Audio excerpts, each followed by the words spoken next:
I haven't always wanted to be a teacher. In fact, I became an engineer first because I had a love for mathematics and I wanted to build space robots. When I was a child, I'd ask my mom for long division problems to do on the car. But as a student, I was often bored in class, finding memorizing algorithms uninspiring and honestly easy.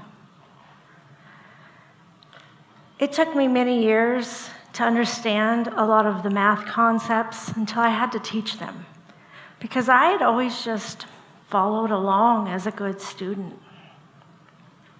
I may have loved mathematics, but I did not respect the way it was taught. When I became a teacher, I would assess the students with long tests, deducting points without any further explanation. I would just expect them to try to figure out where those magic points had went, because I had a sign on my wall that said, "Mistakes are proof you are trying." It was all an exercise in futility, though, because the students would only look at their papers long enough to see how many points they'd earned before they asked, "Do I need to keep this?" It took me many years to realize that by providing only points as feedback, I was communicating to them exactly what was important on their papers. And one day I decided that I wanted to assess the students in a way that honored learning by making mistakes. I just didn't know how. Until I read my first book on going gradeless. After reading this book, I began to shift what I felt the purpose of public education was and my role in it. I started to believe that my job was to foster and develop lifelong learners, not just grade chasers. If I could teach a student how to learn mathematics, not just memorize algorithms, then when the day came that they needed to learn something that isn't taught in school, like doing your taxes, they would have the tools they needed to succeed. You might be asking, but isn't that what schools already do? Well, sorta. With the race to fit in all of the Common Core standards by graduation, I found it was often just easier and quicker to have students watch, then mimic the right steps in the right order to get the right answer. With this, a concept's why got lost in its how, and opportunities to make mistakes were sacrificed for time. It's just easier to have everybody do the same steps in the same order at the same time. In March of 2020, education needed to change quickly. Here was my opportunity to make a huge shift in how I taught. Because at this moment in time, if it didn't work, that was okay. But if it did, it might be game-changing. So during virtual learning, I got rid of quizzes and tests. I still assessed students weekly, but I no longer expected perfection. Instead, I was looking to see where they were in their understanding of a concept at that moment in time. And I was going to provide them with written feedback so that they could continue their learning. We would culminate a unit with a collection of evidence, and they would reflect on their learning. They'd still receive a traditional grade, but it was no longer this mysterious number derived from my authority at assigning points. Instead, it was based in conversations and reflections and their work over time. I wanted them to focus on learning as a journey.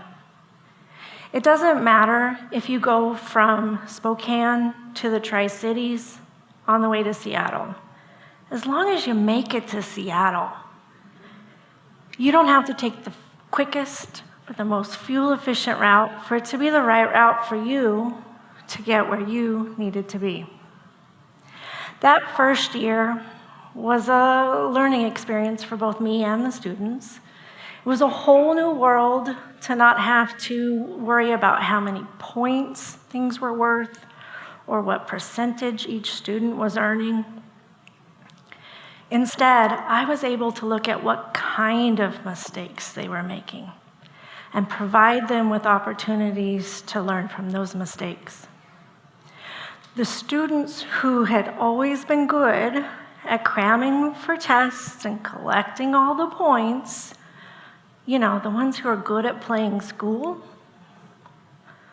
they wanted more tests and they wanted more points.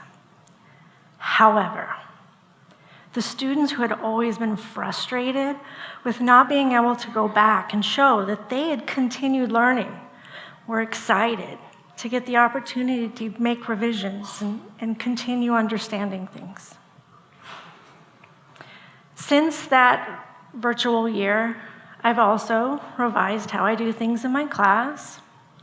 I've asked the students for feedback on what works well for them and what doesn't. And I've also watched how they interact with the processes in place. It's no longer just me filling their brains with information. We're constructing knowledge together in the same way you would learn something in the real world. You learn, you practice, you revise, and you repeat. No one attempts to learn something only to try it once and then move on to the next thing. Instead, you try it, you reflect on how it went, and you figure out how to do it better. It's all a learning cycle. The impact that this has had on my class has been immense. But it isn't lightning in a bottle. My classroom is a place where students feel set up to succeed, even if they're not naturally gifted at mathematics. I have students who will skip all of their other classes, but they come to mine, even though they know I'm going to ask them to do some math. But I'm also going to give them a safe place where they can reflect and revise and learn from their mistakes. I had one student who was working really hard to find some success in class. And she wasn't giving up, though, despite having a lot of revisions every unit. And when her grandfather, who is a professor, asked her about her grade in math, she told him, "I'm not worried because my teacher cares about my learning." She worked really hard that year and felt confident enough to sign up for an even harder science class the next year, where she would not only have to use the math from my class, but apply it to science. She took her mindset with her, often surprising herself, but she got into her #1 college choice, UC San Diego. She could have taken an easier class that year, which was her senior year, but she decided she was up for the challenge, even if it didn't mean an A on her transcript. I had another student in 2021 who waited till the very last minute to turn in all of his work. The F he had in my class was stressing his counselors and his parents out, but he wasn't worried. He just kept working on his revisions and turned everything in and passed the class. I ran into his dad recently, who felt he needed to apologize for his son's procrastination. But when I think back to this student, I don't remember a procrastinator. I remember a funny young man who liked to play video games and was always willing to talk math and engineering with me. He's went on to study computer and data science at Whitman University, And he emailed me recently to tell me that while I procrastinate every chance I get, I know now that I carry with me this philosophy that I'm still in school because I want to learn, not just get a degree. We don't need our children to be perfect, but we need them to be capable of learning and adapting. It took humans 2.4 million years to control fire, but only 66 to go from first flight to landing on the moon. With our world changing exponentially, we need public education to change with it. My math teachers used to tell me that I wasn't always going to have a calculator in my pocket, and that I was going to have to be prepared for that moment when I was going to do a calculation without one. Well, now we all have computers in our pockets. So while they didn't prepare me for my reality today, they did teach me that I need to leverage the tools I have available and not let challenges stand in my way.